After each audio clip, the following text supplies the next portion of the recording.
Здравия всем слушателям, подписчикам моего канала. С вами Виктор Максименков. И в этом видео я предлагаю рассмотреть такой вопрос, кто же создает знаменитые круги на полях. И убедиться, что эти круги создают действительно разумные существа, которые мы сейчас называем НЛО, но на самом деле эти разумные существа описаны в русских сказках. Это так называемые легендарные богатырские кони, которые и ждут своих русских богатырей, которые готовы встать на защиту Руси-матушки. Друзья, вы знаете, что я рекомендую синтезит для энергии и комплексного улучшения всего организма. На днях пришли результаты нового исследования синтезита учеными из Германии. Результаты исследований подтверждают многочисленные отзывы потребителей синтезита об улучшении работы сердечно-сосудистой системы. Аритмия тоже прошла после синтезита. Я вот теще дал капсулу синтезита, и реально у нее через 15 минут прошла голова, она пошла померила давление, у нее нормализовалось давление. Ушла аритмия. 135 на 90 и 150 на 95. Это существенная разница, я считаю. А после принятия синтезита я уже 2 года не была у кардиолога. Вот после 2 порций я прекратил пить всякие порошки от давления, вообще все прекратил. И таких отзывов тысячи. Рекомендую, обязательно попробуйте синтезит. Только для моих подписчиков скидка 20% по промокоду Виктор20. Я забыл, что гипертоника, в общем, немножко. Все ссылки в описании. Давайте переступим к изучению вопроса по сути, потому что все настолько невероятно, что вы даже себе не можете представить. Дело в том, что круги на полях – это одна из самых больших загадок Земли. В этом видео мы постараемся ее решить. Они появляются в разных странах. Около 90% всех кругов образуются в Англии. Конечно, до сегодняшнего дня ведутся споры, что же это, подделки, проделки НЛО или фальсификация художников. На самом деле это все вместе взятое. И это специально создается определенный наплыв каких-то фейков и подделок для того, чтобы очень важный вопрос замолчать, а вопрос действительно важный. Поэтому давайте изучать его более подробно, чтобы понимать действительно всю глубину вопроса, что он тянется с древнейших времен, и что сегодня нас пытаются убедить, что это фейк, только для того, чтобы мы этим не занимались и не понимали, насколько ценные сведения в этом вопросе лежат. Дело в том, что круги на полях – термин, обозначающий рисунки в виде колец, кругов и других геометрических фигур, появляющихся на полях с растениями, но еще и на песке, на болотах, на снегу и на льду. То есть это не просто те круги, которые вы знаете, что появляются на полях, они появляются во многих местах. В том числе, представьте себе, сделать круг на болоте или на льду. То есть это нужно иметь какие-то специальные устройства, не просто какие-то подделки. Эти рисунки могут быть и небольшими, и иметь настолько большой размер, что их можно будет увидеть целиком лишь с самолета. Природа их появлений до конца неизвестна. Существует множество гипотез, объясняющих их появление, фальсификация, природные явления, микроторнадо, шаровые молнии. Я вам покажу, на самом деле, как это происходит. И поэтому эти круги изучает наука церология. Конечно, ее считают не очень, скажем так, академической наукой, но факт остается фактом. В том числе хотелось бы напомнить, что у различных славянских племен множество символов в круге. То есть откуда они все появились, непонятно. Может быть, это своеобразный язык общения с более развитыми цивилизациями. Так что поэтому это явление нужно изучать для того, чтобы понимать и свое культурное наследие. Самая знаменитая история, связанная с кругом на поле, даже не кругом, а рисунком, скорее всего, на поле, началась еще в 1974 году. И, казалось бы, никак это было не связано, потому что из обсерватории Аресиба в Пуэрто-Рико в этом году, в 1974, был отправлен сигнал в двоичном коде. То есть его отправили на самую ближайшую к нам звезду, который должен был идти туда 3500 световых лет. И отправили его в самом простом двоичном коде, рассказали, с какой антенны он отправлен на самом низу, что мы живем на 3-й планете от Солнца, что мы люди, у нас такая ДНК, вот эти формулы сахаров, нуклеодидов ДНК, у нас такая атмосфера и так далее и тому подобное. То есть они его отправили, и отправили, как говорится. Через 3500 лет этот сигнал должен был дойти. Но все получилось намного быстрее, потому что возле одной из радиоэлектронных станций, скажем так, в 2001 году Появилось два ответа. Один ответ, вот синей стрелочкой я выделил, содержал как бы лицо того, кто его дал. И второй ответ содержал как бы ответ в двоичном коде о том, кто это все послал. То есть там уже было какое-то совершенно другое существо, совершенно другая форма антенны. Там уже были 3 планеты заселены, и у одной планеты, наверное, или 3 луны. То есть там какие-то были такие интересные обозначения. Совсем было другое ДНК. То есть это появилось в 2001 году возле одной из обсерваторий. То есть сравнение показывает, что ответ дан в таком же двоичном коде, но там совершенно другая информация. Я же говорю, антенна более совершенная. Они занимают 3 планеты, имеют другую ДНК, другую структуру и совершенно отличаются от нас по внешнему виду. Но суть же в чем? То есть этот ответ был в виде круга на полях. Ну не круга, а рисунка на полях. Самое интересное, что за год до этого, в 2000 году, на поле, которое чуть выше, появился рисунок антенны, при помощи которой был дан как бы этот ответ. То есть антенна намного более совершенна, а вот внизу справа наша антенна, как говорится, самая простая.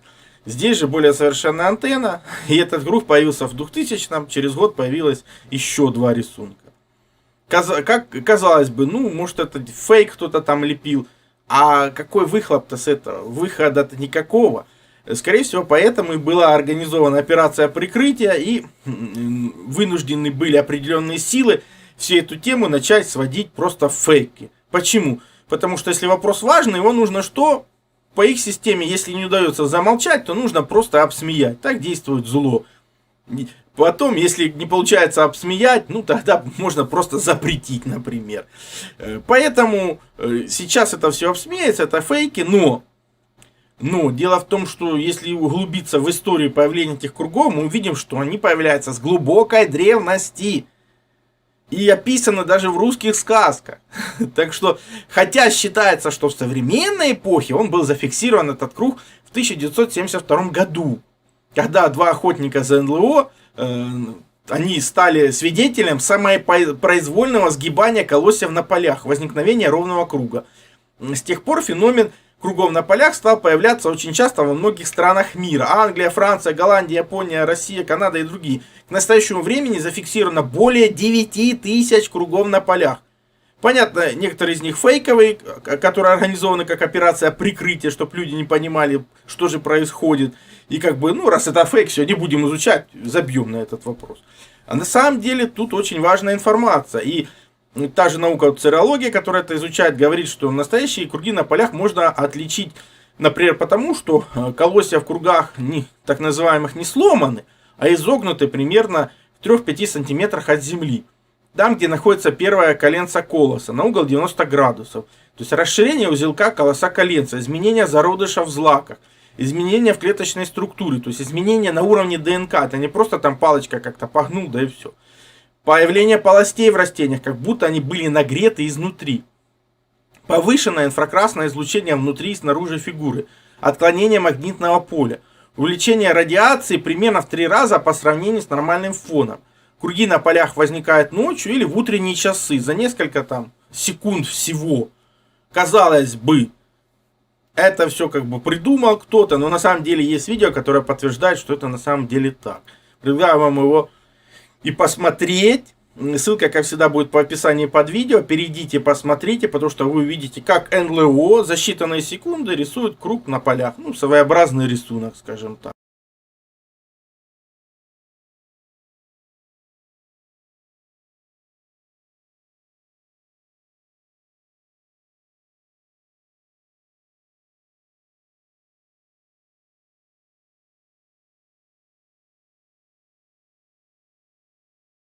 После того, как вы посмотрите это видео, хотелось бы вам напомнить, что на самом деле первейшие сведения о кругах на полях мы имеем еще с 1678 года. Ну тогда кто этих фейки тогда лепил, кому они были нужны. И считается, что одним утром на востоке Англии местный фермер обнаружил покошенное колосье овса. Приглядевшись, он увидел, что вмятины образуют почти идеальный круг. Местное печатное издание выпустило статью, в которой единственной причиной рисунку объяснялось происки дьявола. Ну, а кого еще, как говорится. Такой вывод вполне отражает мировоззрение, свойственное эпохе средних веков. Вот эта статья, там пишется вот перевод примерно такой. Это правдивая история о фермере, который торговался с местным косильщиком о покосе 3,5 акров овса. Косильщик просил слишком много, и тогда фермер поклялся, что скорее дьявол покосит, чем он. Так и случилось. В ту же ночь урожай овса как будто в огне. Ну, то есть НЛО как раз его покосило, скажем так, погнуло. Но на следующее утро оказалось так аккуратно покошенным дьяволом или каким-то адским духом, что ни один смертный не смог бы сделать подобное. Повторяю, 1678 год. Казалось бы, ну может это единичное упоминание. А как же наши сказки? Давайте вспоминать Конька-Горбунька. Еще недавно праздновали 185 лет этой сказки. Конек-Горбунек. Русская литературная сказка в стихах. Написано Ершовым в 30-х годах. Главные персонажи — крестьянский сын Иванушка-дурачок и волшебный конек-горбунек. Но сам Ершов говорил, произведение конек-горбунек народное. Почти слово в слово, по сообщениям самого автора, взято из уст рассказчиков, от которых он его слышал. Ершов только перевел его в более стройный вид и местами дополнил. Ссылки на источник, как всегда, будут в описании под видео. Перейдите, познакомьтесь. Сказка уникальная. И, соответственно, Ершов ее не писал, он ее записал. И там вы можете узнать и о многих чудесах, опять же, о тех чудесных сказочных персонажах, о том, как кони летают, о том, какие чудеса есть, и в том числе там о омоложении, о принципах, как можно омолодиться. Но самое главное, что кони в этих сказках летающие. Так, первый отрывок из «Конька-Горбунька» появился в 1834 году в журнале «Библиотека для чтения». Пушкин похвалу отозвался о «Коньке-Горбуньке». В 1843 году после выхода третьего издания «Конек-Горбунек» был полностью запрещен цензурой. И 13 лет не переиздавался. Сказка, запрещенная цензурой, вы понимаете?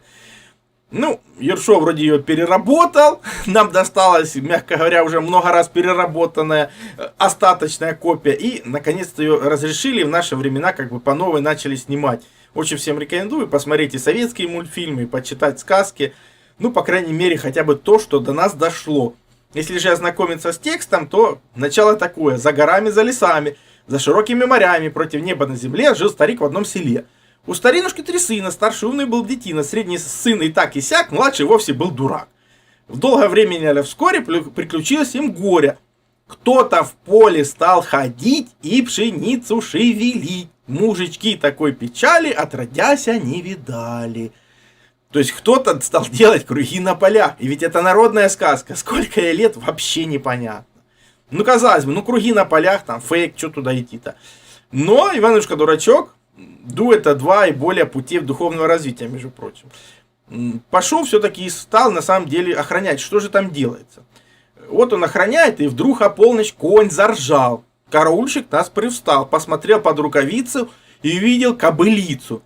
Кобылица-то была вся как зимний снег бела, грива в землю золотая, в мелкие кольца завитая. Эхе-хе, так вон какой наш воришка, ну постой, я шутить ведь не умею. Разом сяду тебе на шею, видишь какая саранча. И минуту луча, кобылицы подбегая, за волнистый хвост хватая, и прыгнул ей на хребет, только задом наперед. Кобылица молодая, очью бешено сверкая, змеем голову свела и пустилась как стрела, вьется кругом над полями, виснет пластью над рвами, мчится скоком по горам, ходит дыбом по лесам, хочет силой аль обмана, лишь бы справиться с Иваном. Но Иван и сам непрост, крепко держится за хвост.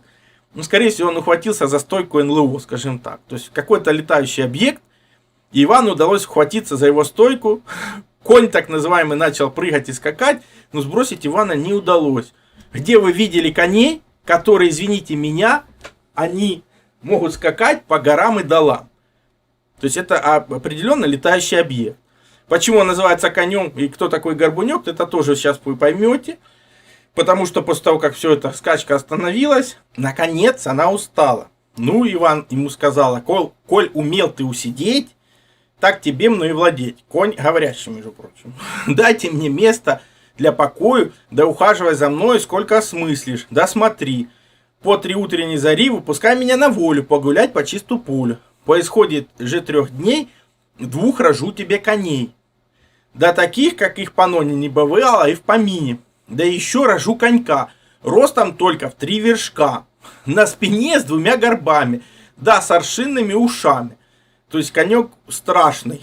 Вершок это 4,5 сантиметра, то есть рост этого конька примерно 13 сантиметров. А уши у него 72 сантиметра, вот этот аршин.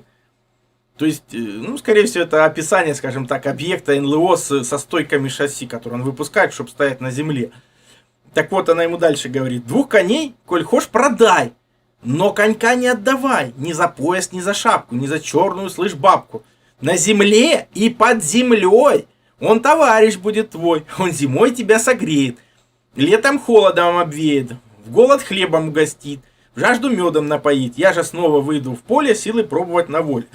А здесь суть как раз биологических систем техногенного характера у наших предков, которых, ну, как-то можно назвать техномагическими. Дело в том, что у нас летательные корабли предки на самом деле не строили, они их выращивали. Понимаете, в чем дело? Поэтому вот кобылица говорит: я тебе еще и коней рожу. Как бы, то есть идет воспроизводство этих летательных аппаратов самостоятельно, их можно выращивать. Они, во-первых, обладают искусственным интеллектом. И здесь видно, что у него там установлен, извините меня, и кондиционер, и скатерть-самобранка, потому что он может его и холодом обветь, и наоборот нагреть, еще и напоить, и накормить. То есть, и поэтому ничего удивительного, что это объекты, похожие на НЛО. Где-то со стойками, где-то с глазами, иллюминаторами. Но мы то же самое ведь встречаем и в других сказках. Вспомните подземный мир, куда ходят богатыри за молодильными яблочками и живой водой. Сказка о молодильных яблоках и живой воде. Какой там конь дала баба Яга нашему Ивану? Иван-царевич поутру встает ранехонько, умывается белешенько, благодарит бабу Ягу за ночлег и поехал на ее коне. Вдруг он говорит: стой, перчатку обронил. А конь отвечает: в кою пору ты говорил, я уже 200 верст проскакал. То есть на обычной лошади, ну, это дня 3 как минимум, и то лошадь, наверное, умрет от такой скорости. Здесь же он не заметил, как обронил перчатку, уже больше 200 километров проскакали. Какая лошадь на это способна? Я вам сейчас покажу, какая. Конь, это он же кон, это круг. То есть объекты эти просто круглые. Вот это кон мироздания, то есть это 16 чертогов у славян. И когда вы увидите подобный объект, вот это конь. То есть круглый летающий объект. Ну, сегодня он неопознанный летающий объект. А вот это и есть богатырские кони. Вот подобный конь найден в Антарктиде. Ну, замерз. Ждет своего хозяина, русского богатыря. Еще один конь, ждущий своего богатыря, найден под землей. То есть они спрятаны в определенных местах. Да, могут ждать чего-то, могут выходить на волю. По крайней мере, говорить богатырям, что они готовы быть использованы. Но богатыри, если неразумные, не понимают языка предков и вообще образной структуры, конечно, они никак ему не ответят, и тем более его не пойдут ловить. Напоминаю, опять же, еще один богатырь, Илья Муромец. Опять же, все ссылки на материалы в описании. Помните, как он своего коня добывал? Он его освобождал из заточения, то есть из-под земли, из-под снега, из-под чего-то. Он убирал камень, под камнем лежит меч-кладенец, он освобождает коня. Ну, извините меня, если коня не кормить хотя бы дней 40, он просто помрет. То есть этот конь совершенно техногенного характера, но он имеет именно искусственный интеллект, скажем так. Ну, то есть он обладает интеллектом. И я докажу, что это было у наших предков и так известно, просто мы этого не хотим замечать. И вот как описывается путешествие Ильи Муромца на новом коне, которого он добыл.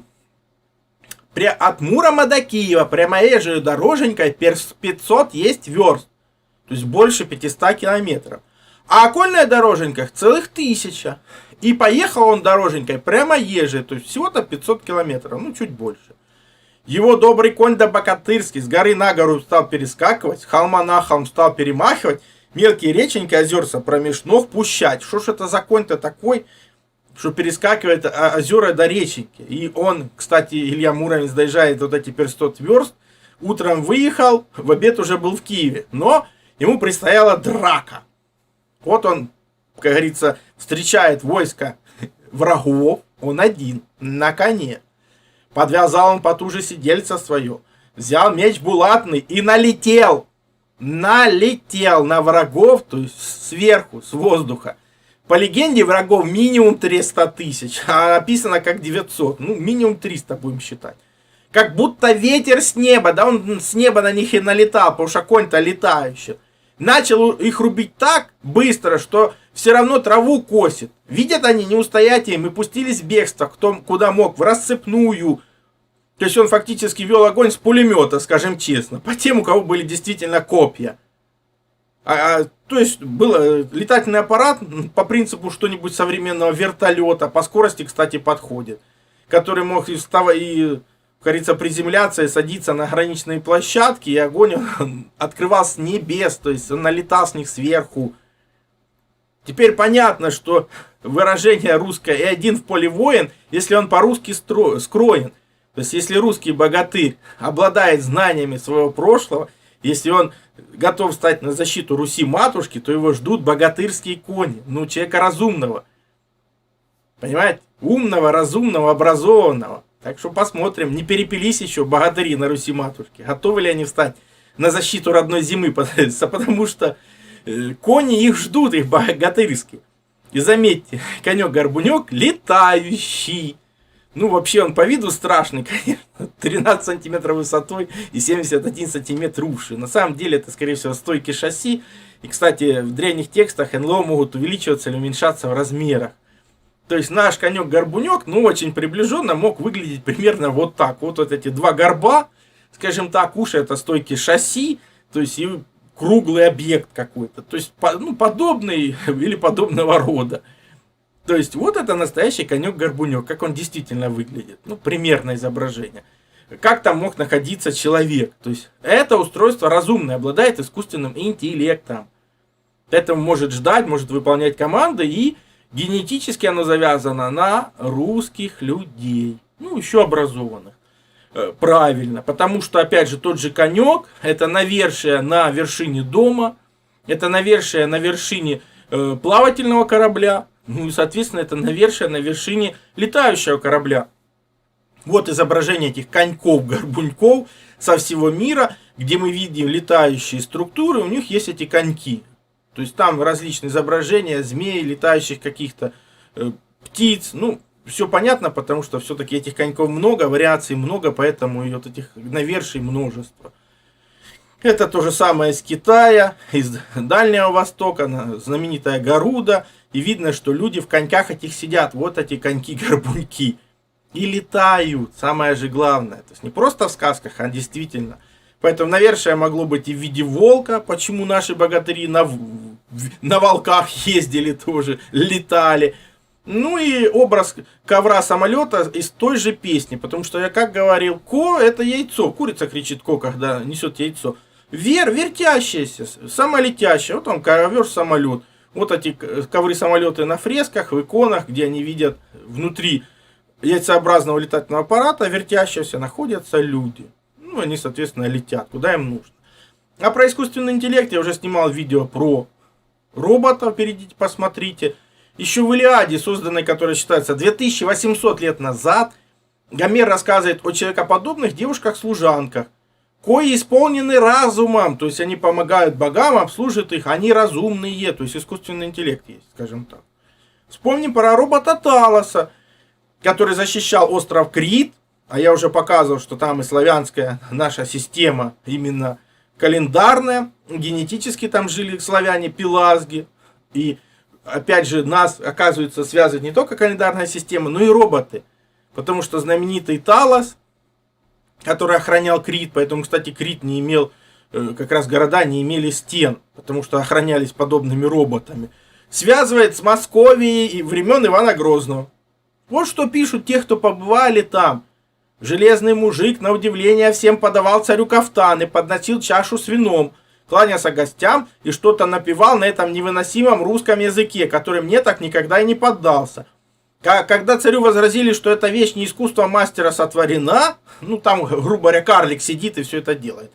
Царь кликнул 3 людей мастеров вида, которые одеты по-боярски, что-то им приказал. Те открыли спрятанные под одеждой железного мужика крышки, внутри него оказались шестерни и пружины, двигавшие руки и ноги, то есть искусственный интеллект, которым этим управлял. Казалось бы, ну это единичные случаи, нет. То есть библиотека Ивана Грозного никуда не пропала, потому что в петровские времена Яков Брюс, он как раз эту библиотеку, скорее всего, и хранил. потому что он создает робота, механическую горничную. Железная горничная прислуживала графу в его обсерватории. Когда же Яков Брюс ушел в отставку и покинул город, он увез свое подмосковное имение Глинки. Там кукла свободно разгуливала среди деревьев и кокетничала с крестьянами. Крепостные графа, завидев куклу, сначала разбегались, но потом привыкли к ней и между собой называли Яшкиной бабой. Вот что придворные говорили о ней. Новая горничная красавица описана. И статью взяла, и умом, и обхождением. Он, Брюс, только подумает, кофейку бы сейчас, она уже с подносом плывет павой. То есть управление мыслью, как у богов Олимпа. То есть повторение то же самое. Когда же ему пытались, как говорится, кто-то свататься к этой служанке, типа она живая, он у всех рассыпал на глазах, как бы вынимал какую-то шпильку, и превращалась эта служанка в охапку живых цветов. То есть вот этот искусственный интеллект может быть основанный на растениях.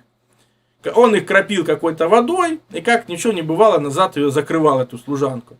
То есть вот он, искусственный интеллект, может использоваться растений, еще каких-нибудь структур, скажем так, кристаллических. И об этом мы знаем еще из других сказках, где все наши сказочные персонажи разговаривают с зеркалами. То есть зеркала наделены искусственным интеллектом, ну, в современном мире Алисой, скажем так. Хотя вы теперь все разговариваете с зеркалами, говорите «Окей, Google» или еще окей кто-то. И теперь вы не удивляетесь. На самом деле идею планшета сперли с русских сказок. Были бы люди поумнее, давно бы подали права, что это русские сказки. А ну, платите ренту за использование, дорогие друзья. Но для этого нужно быть разумными людьми, знать и понимать свое наследие, что оно фактически безгранично. И что такое богатырские кони, которые ждут своих богатырей для защиты земли русской. Ну и помните, повторение мать учения, выводы я предлагаю сделать вам самим, потому что они могут оказаться совершенно невероятными. Все ссылки на материалы представлены будут в описании под видео. Может, я еще чего-то добавлю. Если у вас есть интересные ссылки по этому направлению, да, добавляйте. Без проблем, будет всем, я думаю, только интересно. Также переходите на мой сайт. Ссылка есть в первом закрепленном комментарии под каждым видео. Там размещены мои статьи, в том числе и запрещенные на других платформах. Плюс там же существует и магазин. Магазин существует для тех, кто хочет и может поддержать мою деятельность, для того, чтобы я ее и продолжал. Я же смогу вам содействовать в том, чтобы вы узнали свое предназначение по дате рождения, либо освоили силу живой воды, проводили измерения, которые помогут понимать, что вы едите, что пьете. Плюс получили лучшие натуральные витамины, именно Иван-чай. Плюс, опять же, сила живой воды – это водород и озон. Именно эти две структуры воды помогают нам сохранить здоровье и вылечиться от любых болезней, потому что они универсальны, подходят как одному человеку, как и всем членам семьи. И один раз купленные не требуют других расходников. Плюс, например, детектор электромагнитного излучения. Мы все живем в городах, а там огромное количество электромагнитных полей. И имея эти простые измерительные приборы, вы сможете не попадать под их влияние, а значит будете меньше болеть и дольше просто проживете без лекарств.